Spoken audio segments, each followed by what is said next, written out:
Takes us to our talking point on India at 9, our cases of sexual assault or laws against sexual assault being misused in some quarters. Nevertheless, it's an uncomfortable and possibly a controversial question to put up there, but one that needs a debate. That full panel is on your screen. Swarup Sarkar, he's from the Save Indian Family Foundation here in our studios. Also, Dr. Mrinal Satish is the Associate Professor at the National Law University, someone who's been part of the Justice Verma panel. Arvind Sawant is also joining us from the capital. He's the MP of the Shiv Sena. Kiran Bedi is joining us, and also Vrinda Grover, who's a lawyer, dealt with many cases of this nature. And Vrinda, I'd like to begin this debate with you. And obviously, we're working on this assumption that any law, in a sense, really can be misused. But now there seems to be a concern. The Supreme Court, I believe itself, in some quarters, expressing anxiety over rape cases being filed by plaintiffs who could possibly be in unfulfilled relationships or have other issues. My question is that a concern? Is that a growing concern? Anubha, I think what is a growing concern is that violence against women is not abating. Your own story in the beginning showed how that teacher had been abducted and gang raped, and some of the accused are still at large. Many such stories have been carried by your and other channels.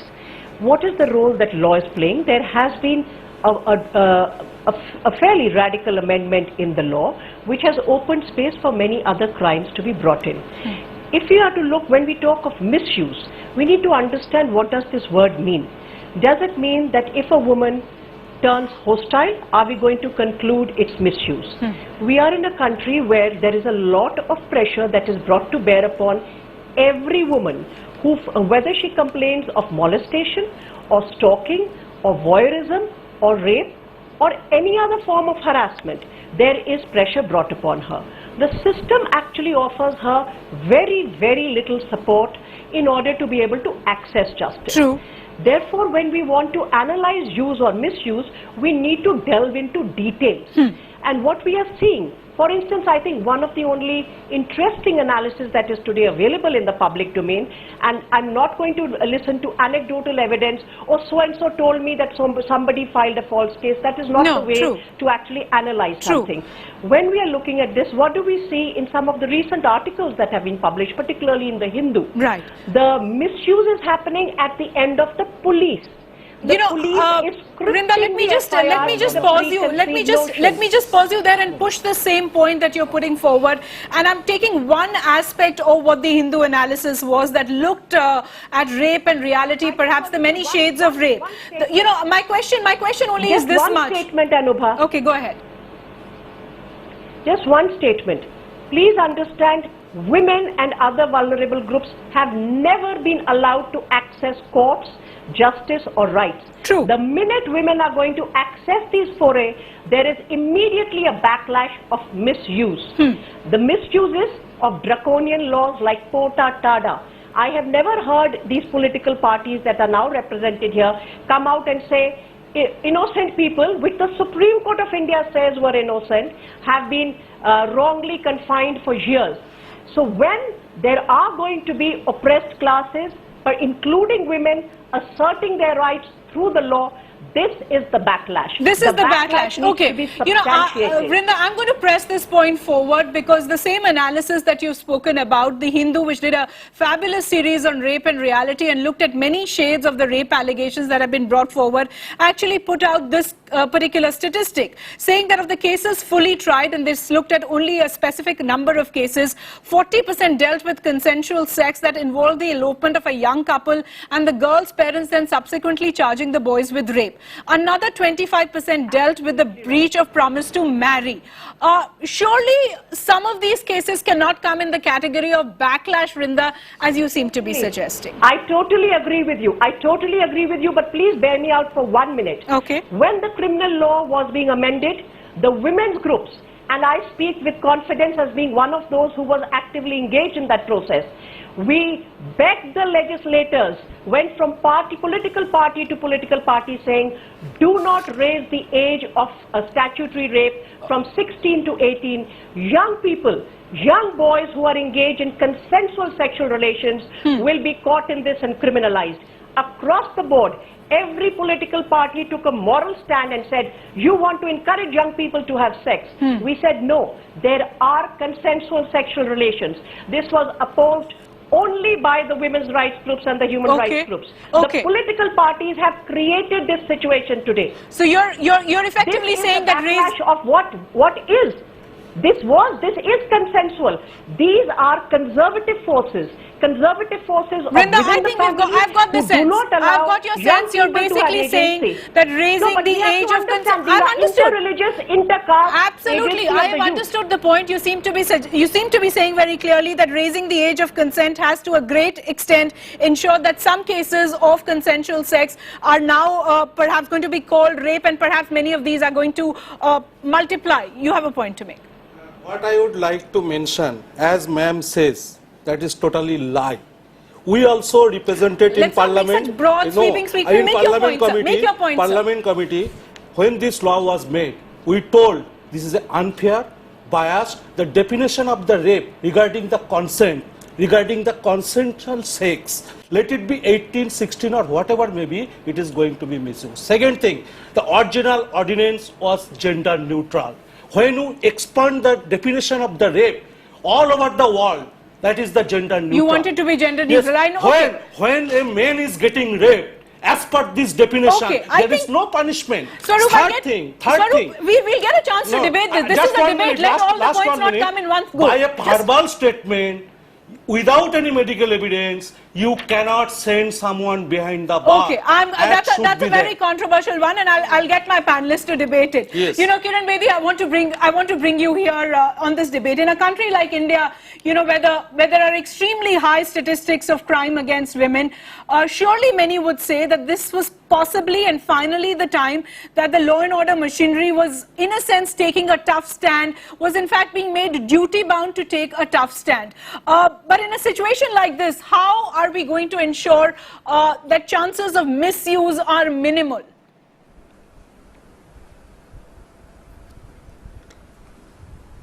Anubha, this is not the first time such a doubt has arisen. True. People have been lodging false FIRs. People have been for time immemorial. I go back many years and it's always happened.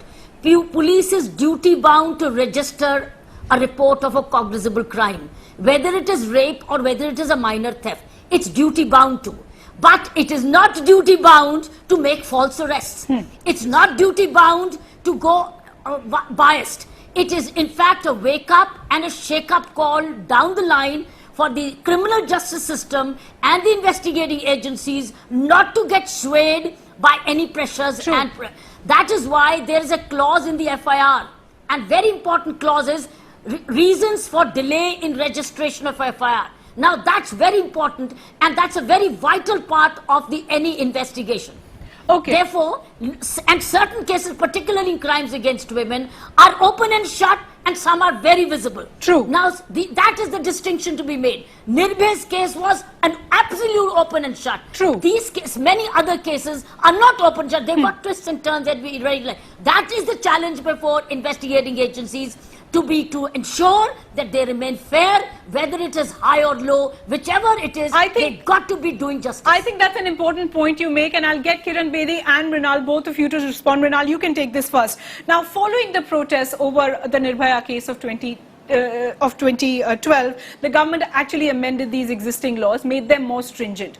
There is a section, I'm not quite sure whether Mr. Sarkar is a part of that section, but there were many who felt that there was a broad brushing, in a sense, of sexual offences, and whether it was investigating agencies, they had sort of this one formula, one size fits all kind of a formula when it came to tackling complaints of sexual assault or violence that came to them.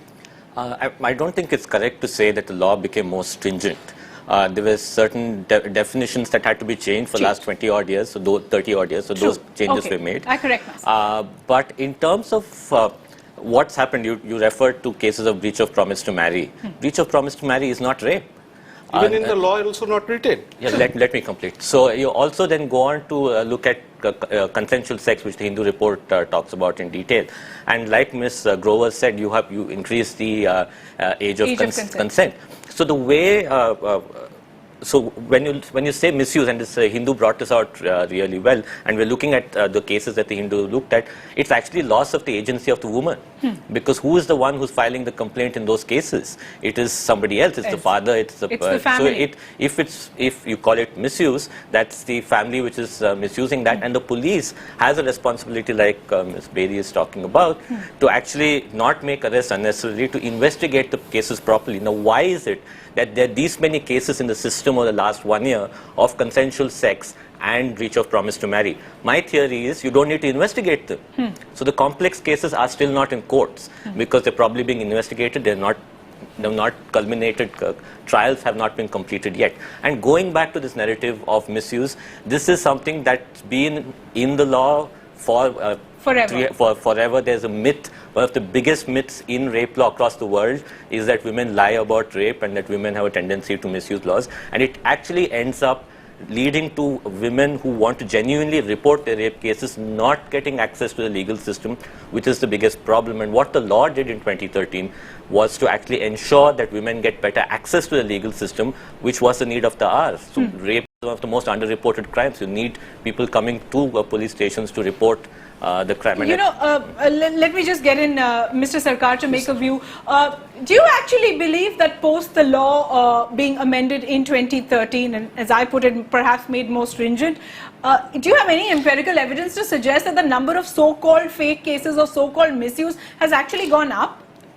As I give a simple example, ma'am, in the Bombay, another case was there, 14 years relationship, that one get arrested. But in DIG cases, DIG is not got arrested. Here police followed the real procedure. What we are seeking, we appeal to every politician, all women organization, in Burma committee reports also. Please understand, when by verbal statement you are registering a criminal case, without any evidence, delay in process of filing the complaint, on such cases, you must have a guideline. You should not arrest that person only for the investigation. You do the investigation, okay, like in 498 we got it. That is the thing we want. Second thing, as I say, I know many girls. Okay, we're not going to get into anecdotal evidence. No anecdotal evidence. I agree. No anecdotal evidence. I agree. But it is very much important to understand, if somebody break a relationship, does we term a woman rapist? We are talking about that. This is the thing we ask to them. They never reply. I asking to the pupil also. Please reply me. If a woman break relationship, do we term that woman rapist? Please answer here. If not, why to men? Calm down. Because this is a very... Calm down. No one reply. Calm down. Let me reply. Calm down. He's replying. So please don't raise your voice. Let me reply. Yeah, in terms of the first thing, the law itself says, CRPC was amended a few years back, which says arrest should not be made without, unless there's a need to arrest the person, and if the person is going to abscond, if the person is going to threaten the witness, and not only... That is up to 7 years, sir. Again, you are... That is up to 7 years. It is not 7 years, sir. No, please correct it. Mr. Sarkar, let him complete. So that is one. Of course, he's right when he says 7 years. But also... So let me complete. So also the Supreme Court has repeatedly also said that when you're arresting, and that's been across cases, and that again goes back to the question of implementation. And the second point I think I already answered when I said breach of promise to marry is not rape. It's not rape, so these cases should be thrown out. Except in technical situations where you're able to show that at the time of intercourse the man did not ever intend to marry the woman, then it's a misconception of fact. Yeah, that's deceit, that is rape. Right? So, okay. Vrinda and Ms. Bedi, maybe I can come back to you before I put in a pointed question related to the Mumbai DIG case, which, as Mr. Sarkar is saying, perhaps has followed the rule book to some extent. The DIG was not arrested for the purpose of investigation. Vrinda, there is a sense, and I put that to Mr. Sarkar, there are many who are actually believing that the number of so-called fake cases or the number of this misuse as far as this case has come post 2013, when there has been an amendment to the law, and perhaps many other sexual offences have been brought under the ambit. Is there any empirical evidence to suggest, because the police seems to be suggesting that there are suddenly more number of women coming out to report cases, which is a good thing, but possibly then this also means that there is some element of a misuse, or there are women who are filing cases possibly on reasons of relationships gone wrong or breach of trust, etc. There are two things I'd like to say here. One, Yes, there are more women coming forward. The entire, the silence, the stigma that was attached to rape, with a lot of difficulty due to the public protests and the discourse that developed, women have stepped out. There is no shame that is now to be attached to the victim. It is to be attached to the accused and the perpetrator of the crime. So that is a step forward we have taken as a society. Therefore, women will come forward and raise these, which should be welcomed, I assume, by all right-thinking people. True. Who is filing and I think Mrinal touched upon this point, these so-called cases of which are actually, there are other jurisdictions which call this the Romeo-Juliet law. These are consensual sexual relations between young people. These are members of families. These are conservative forces who are coercing the woman. The woman is not filing these cases of her own free will. The Hindu article actually says, in a statement to the police, in a statement to the doctor, in a statement to the magistrate, she says, I was in love with this man, with this young man, and I have gone with him of my own free will. But is a woman going to be allowed in our society to exercise sexual agency, transgressing the bounds of caste, class, religion? That is what these people who are so upset and angry need to reckon with. And that, unfortunately, is the fundamental ideology that they believe in. Vrinda, many would say, you know, personally, this is my personal view on this breach to, the promise to marry breach. I believe, as Mrinal said, if there has been a relationship and there was a consent to the sexual, it should not come within the domain of the rape. However, are those although we must keep in mind that the consequences that a woman is going to suffer from a break of this relationship and the consequences that a man will suffer in our society, there is a world of difference. Let us not ignore that difference today. Okay.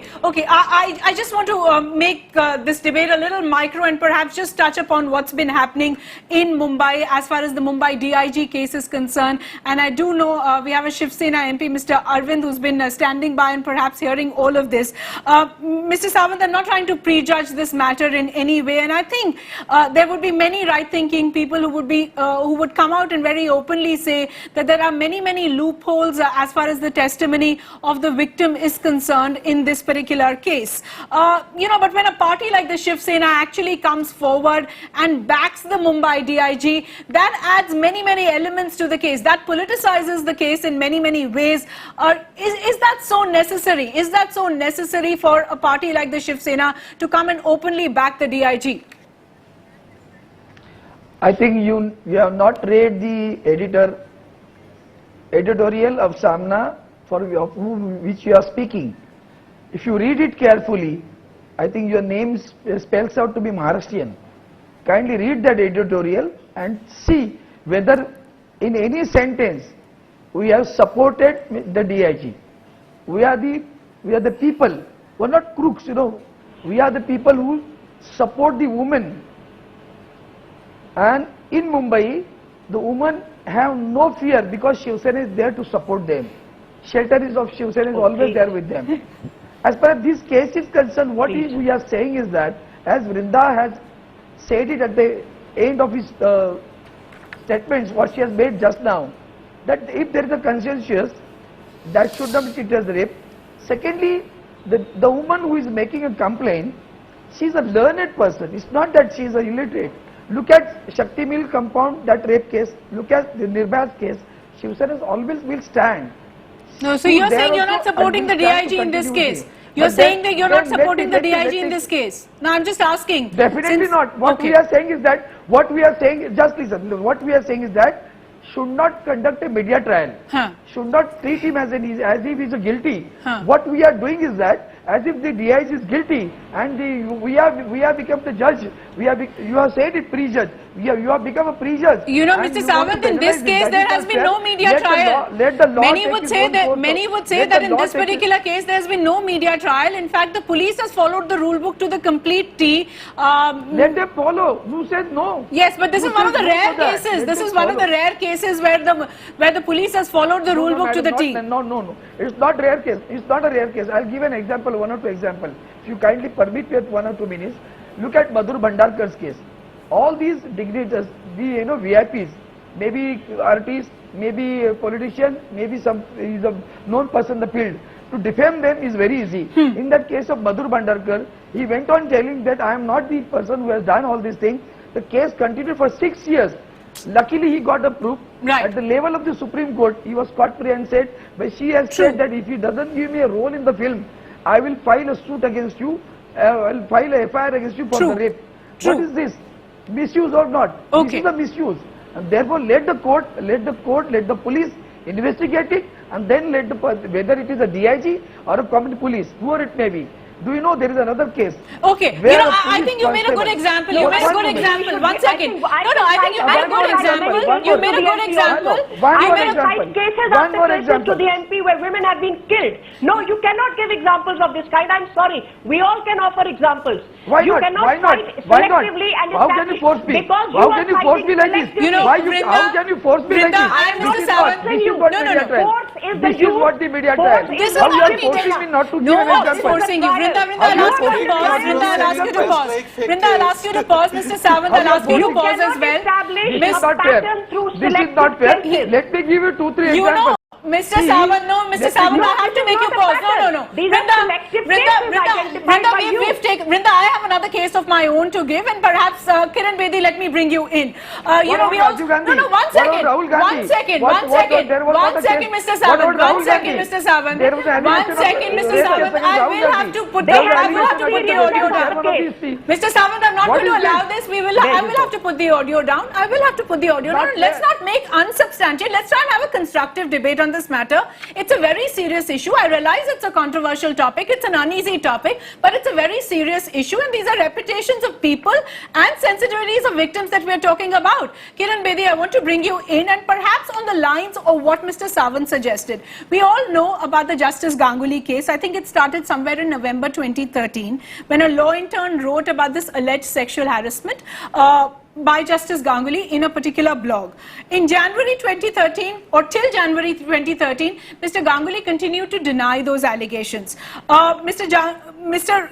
Ganguly, I think by January of 2013 had to resign as the chairman of the West Bengal Human Rights Commission, and by July 2014 this year, I think about 1.5 years now has passed, where the Home Ministry seems to be suggesting that there is no evidence against Justice Ganguly to warrant a prosecution. How are we going to read this? How are we also going to read our own conduct from a period of 2013 to 2014? Anubha, I must come in here as I'm acquainted with the facts of this case. Can I just get Kiran Bedi to respond, and then I'll get you in, Vrinda. I promise to get you in. Let me just get Kiran Bedi to respond to this. Ms. Bedi, go ahead. Anubha, somewhere our rule of law has got very mixed up. We sometimes trust it and sometimes don't trust it. And therefore we think that punishing by media trial is the only punishment the person will get, so let him get it. Because investigation may or may not come to a conclusion, or the trial may not be expeditious enough to punish a person. That's what's been happening last few years. That media trial or exposure or naming and shaming has been considered the only mode of justice, because we sometimes trust the police and we don't trust the police. Okay. I think the only option before police is, and I also want to tell you as a police officer, that no two cases are similar. Investigation in each case is different. Circumstances are different, and I think the accessibility of the right kind of evidence is also different. Witnesses are different, their credibility is different. True. Police is not a judge. Police is a collation of evidence giver. Judge is the one who's going to look at the judgment, and there's going to be defense and prosecution. So I would say this, that I think the only option we have is better and better professional, independent, impartial investigative agencies, and also a certain amount of restraint, particularly on cases which are not open and shut. Those cases must be left to investigation, and then they should be expeditiously decided. Even the judicial trial should be expeditious, so that we really know whether the person was guilty or not guilty. So you've got to make a distinction between the two. A distinction between the two. There is no one formula for all. Vrinda, you wanted to respond on this particular Justice Ganguly case. Yes, just very quickly. In the Justice Ganguly case, please remember, The Chief Justice of India constituted a committee of 3 sitting judges of the Supreme Court of India. That's right. Justice Ganguly and the intern appeared before the committee. Surely it's nobody's case that they do not trust sitting judges of the Supreme Court of India. That inquiry found that the allegations made were prima facie disclosed. The law permits the intern to choose either an in-house mechanism as defined under Vishakha and now the Sexual Harassment Law of 2013, and or go under the penal code. True. She has chosen the in-house mechanism. She does not wish to prosecute him. True. It does not mean that it has not been substantiated. I do not know why we are spreading this canard that there was no evidence. The evidence has been upheld by 3 sitting judges of the Supreme Court of India.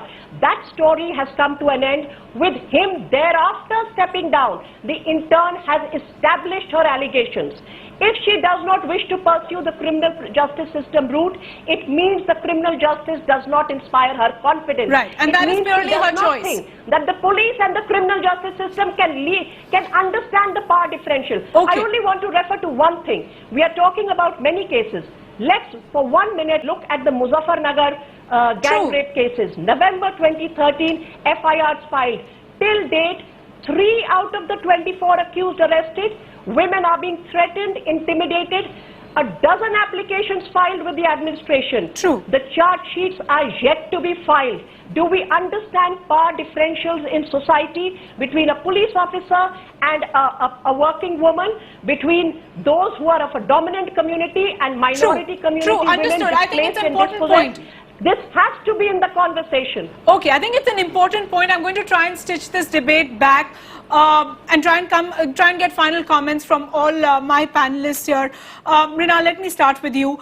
There would be many who would say, and I think Kiran Bedi hinted at this briefly, that in perhaps the current scenario, the current narrative, a testimonial of a woman will always have a little more precedence, will always have a little more value, will perhaps even be taken by the police a little more seriously. So even if a father comes to a police station and say, my daughter is going to be ruined, the police officer is possibly going to file an FIR of a sexual assault or a rape. It even could, in a case that could be a matter of consensual sex. Right, then it's the responsibility, once the investigation is completed, for the court not to be taking that if it's a consensual case, because that's not rape. So that's the responsibility of the court. Now, one thing you could say in that context is that why is it that the police have to file all these FIRs? That goes back to the issue of there's that trust deficit with the police of what they're leaving out and what they're filing, which is why a provision was introduced in the IPC, which made it mandatory with a punishment to the police if you do not register FIRs in rape cases.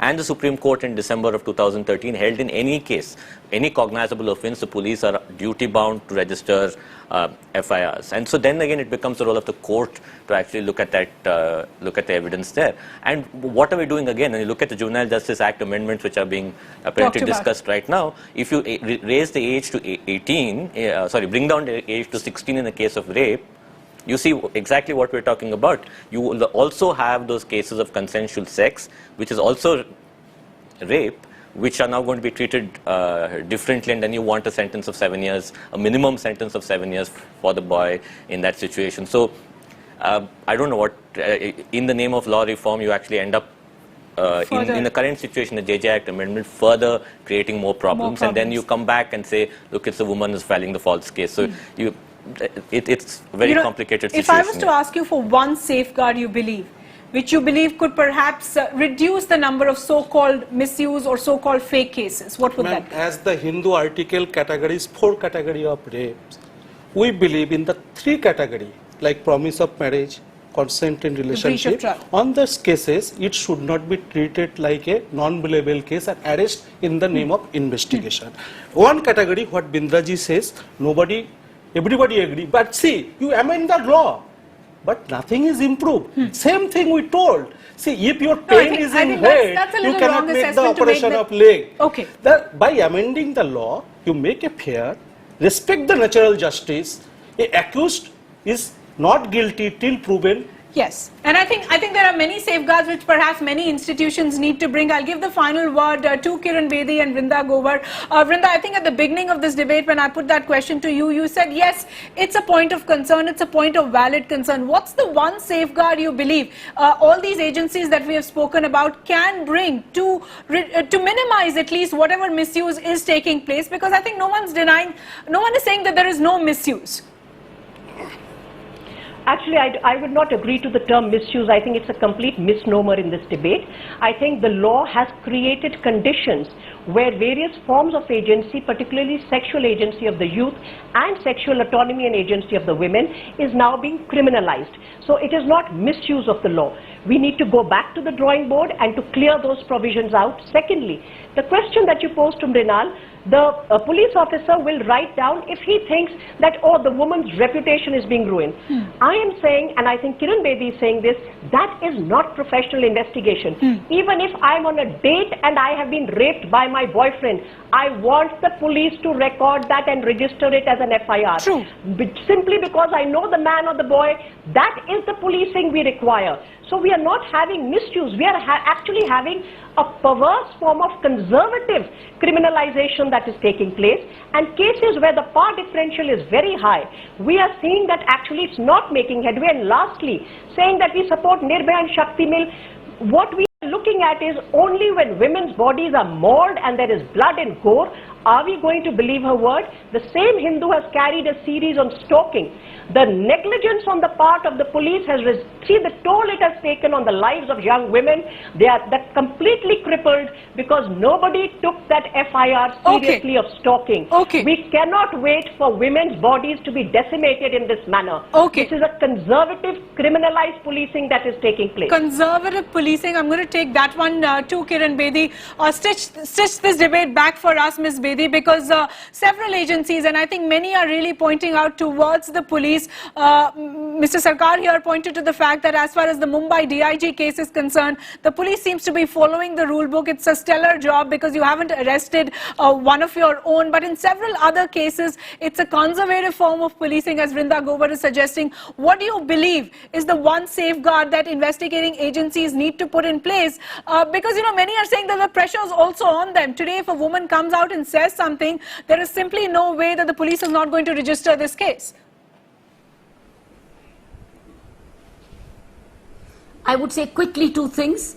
A, police is duty bound to register the case and not presume it's false or truth, because falsehood or truth will emerge only during investigation. True. Register a case against in such a case, otherwise you're in trouble. Police must register FIR and not prejudge whether it's false or true, number one. Secondly, it's duty bound to register, to investigate fairly. If it's false, prove it to be, establish it to be false. And if it's true, investigate correctly. But if it is false, don't spare the complainant. Then go wholehearted and let the court know that this was a malicious complaint. It has costed us our time and effort, and so that the court can take cognizance of this and deal with the victim, whoever it is. Secondly, on the court must come heavily on a poor and a malicious or a biased investigation by the police. It is like law of torts. They must be held accountable if they've done malicious investigation. Secondly, also come heavily on the complainant if the complainant has abused the time of the courts and the police. I think we've got to come to this stage where time must be of essence. Okay, I think we'll have to leave it there. But ladies and gentlemen, thanks very much for joining us on this debate here on India at 9. We've been trying to debate whether sexual assault cases, in a sense, in some quarters are being used in a manner that they shouldn't be.